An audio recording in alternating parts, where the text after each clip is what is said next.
بسم اللہ الرحمن الرحیم۔ السلام علیکم ورحمۃ اللہ وبرکاتہ۔ ناظرین، ایک بار پھر آپ کی خدمت میں حاضر ہیں۔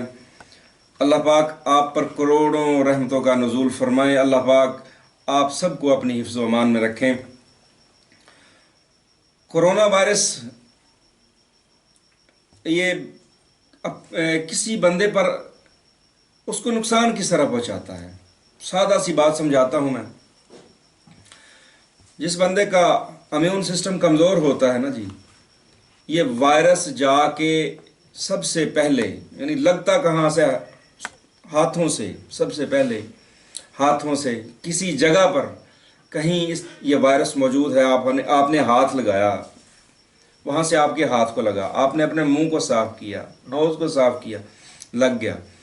اگر آپ نے کسی اپنے بچے کا بوسہ لیا، اس کو لگ گیا، سب سے پہلے یہ سائنس کے اندر جہاں پر ناک اور حلق کا جنکشن بنتا ہے، وہاں پر یہ ٹھہرتا ہے، بندے کو پتہ نہیں چلتا، اللہ معاف فرمائے، وہاں پر یہ پرورش پاتا ہے اگر احتیاط نہ کی جائے تو۔ سب سے پہلے جو علامات ظاہر ہوتی ہیں 10-12 دن کے بعد، جب پانی سر سے گزر چکا ہوتا ہے، احتیاط نہ کرنے کی وجہ سے یہ سب کچھ ہوتا ہے۔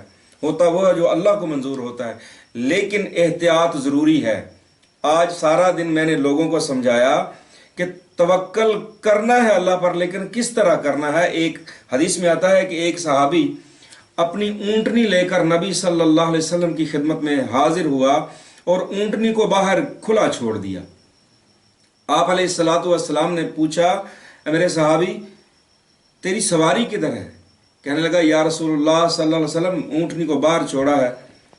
کس کے سہارے پر؟ مفہوم ہے، کہتا ہے کہ اللہ کے سہارے پر۔ آپ علیہ الصلوۃ والسلام نے فرمایا، جاؤ سب سے پہلے اس کا گھٹنا باندھو اور اس کے بعد اللہ پر بھروسہ کرو۔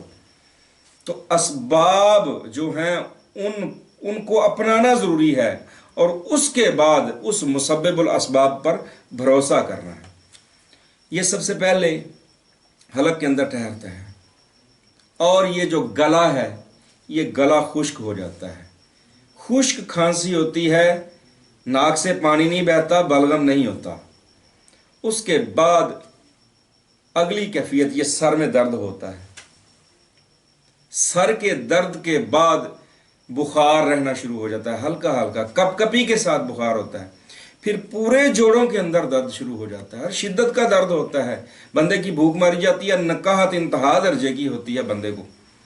اس کے بعد پورے سر میں درد اور پیٹ میں درد، اور اس کے بعد اگلا سٹیپ جو ہوتا ہے وہ ریڑھ کی ہڈی کے اندر درد اور تناؤ، اور جو آخری سب سے زیادہ خطرناک ہوتا ہے، جس کا پتہ اس وقت چلتا ہے جب پانی سر سے گزر جاتا ہے، یہ پوری سانس کی نالی اور دونوں پھیپھڑے سکڑ جاتے ہیں، یہ پھیلتے نہیں، سانس لینا مشکل ہو جاتا ہے، چھوٹے چھوٹے سانس لیتا ہے مریض اور تڑپتا ہے، کانپتا ہے۔ یہ آخری سٹیج ہوتی ہے۔ تو میرے دوستو، میرے بزرگوں، میری ماؤں، میری بہنوں، میری یہ التماس ہے آپ سے کہ حفظان صحت کے اصولوں کو اپنائیں، اپنے ہاتھوں کو بار بار دھوئیں، کم از کم آدھے منٹ تک صابن کے ساتھ ہاتھوں کو دھوئیں۔ اس کے بعد سینیٹائزر کا جو نسخہ میں نے آپ کی نظر کیا تھا، وہ میری ویڈیو میں موجود ہے، وہ بنا لیں۔ گھر سے نکلتے ہوئے ہاتھوں کو لگائیں، گھر میں داخل ہوتے ہی سب سے پہلے ہاتھ دھوئیں، وہ سینیٹائزر لگائیں، اور کوشش کریں جو بیل بار لگی ہوئی ہے، کوئی پتہ نہیں سارا دن کتنے لوگ آتے ہیں، اللہ نہ کرے کسی کو وہ وائرس لگا ہوا ہو، تو آپ اپنے ہاتھ میں پینسل رکھیں، پینسل سے بٹن کو پش کریں۔ احتیاط کریں، احتیاط کی ضرورت ہے، حد سے زیادہ احتیاط کریں۔ ہونا وہ ہے جو میرے اللہ کو منظور ہے، لیکن اسباب جو ہیں جو رب نے پیدا کی ہیں، ان پر عمل کرنا بھی فرض ہے۔ اگر حکومت نے آپ کو گھر سے نکلنے سے منع کیا ہے، مساجد سے نکلنے سے منع کیا ہے، مساجد میں جانے سے کہ آپ نماز گھر میں ادا کر لیں اگر کہیں پر مسائل ہیں، اتنے متشدد نہ ہوں۔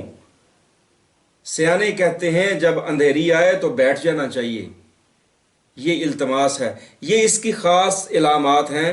اور ایک اور علامت جب بندہ سانس نہ روک پائے 10 15 20 سیکنڈ تک 40 سیکنڈ تک سانس نہ روک پائے تو سمجھیں اس کے پھیپھڑے وہ جو ہیں وہ سکڑ رہے ہیں، اور یہی وہ سب سے اہم علامت ہے اس کی۔ سن لیں، سادہ 3 علامتیں ہیں۔ ایک جو ہے وہ کھانسی ہے، بالکل خشک کھانسی ہے۔ دوسرے نمبر پر اللہ معاف فرمائے جوڑوں کا درد ہے، بخار ہے شدید قسم کا، اور اس کے بعد پھیپھڑوں کا سکیڑ ہے، چھوٹی سانس ہے۔